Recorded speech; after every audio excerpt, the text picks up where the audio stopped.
Today I want to show you a quick way to draw snakeskin in Procreate and Adobe Photoshop.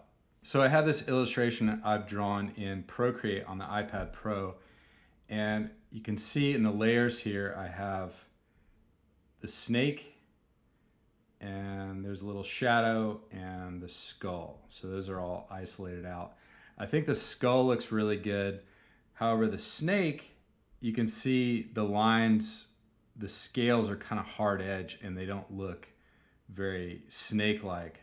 Now you can go in there and manually draw them, but that'll take a really long time. So this is a technique I use for like snakeskin. It's also a good way to clean up drawings in other ways, and maybe I'll do some more videos on that. But what we want to do here is let's export this as a Photoshop PSD file, open it up on the desktop.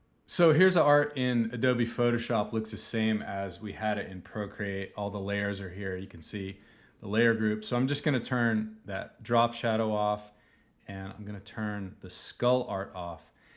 And let's see, if I turn off the background, you can see some of this was drawn in white. Some of it was drawn like on a transparent background. So we're just going to keep that white background on.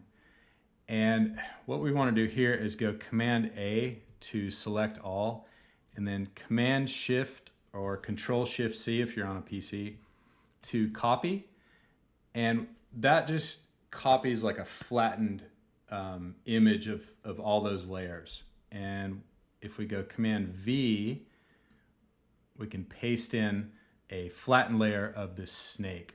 So we have the layered image below, and then we just have this flattened snake on white. And what we want to do here is, let's zoom in so you can see this better.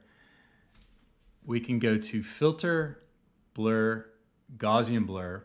By the way, I have this on a 4000 by 4000 pixel image size. That's my typical drawing size for Procreate drawings. It's pretty workable and it works well with t-shirts.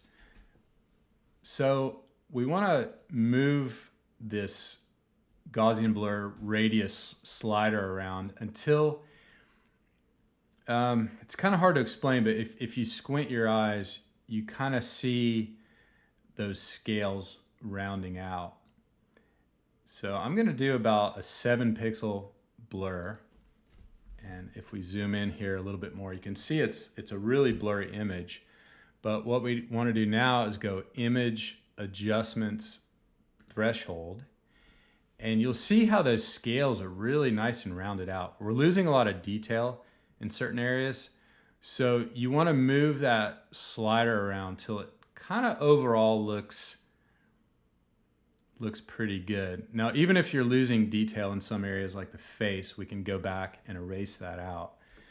So I think at 158, this drawing looks pretty good. These scales look nice and stylized. They don't look, it's not like a photoreal rendering or anything like that, but it's a good way to stylize it, and it's just a quick way to get this effect. So I'll hit OK. So again, we have this flattened image here, and then if we turn that off, you'll see that really sharp, crisp image below. And the top one is already looking so much better. But let's say we wanted some more of this detail, like in the mouth and around the eyes. What we can do here is on this flattened layer, the one that was blurred and threshold applied to it, we can go Layer Mask, Reveal All, and then just with your mouse you can paint in black into that layer mask and kind of erase out those little detail areas. So like the eye here, I like that detail. Let's say we wanted some of this line work around the mouth to show back up, so you get the picture there. And I think that is looking pretty good. I'll probably do more videos like this. Maybe I'll show you the full tutorial on how this was drawn. Anyway, that was just my scales tutorial. So I hope you liked it. Thank you.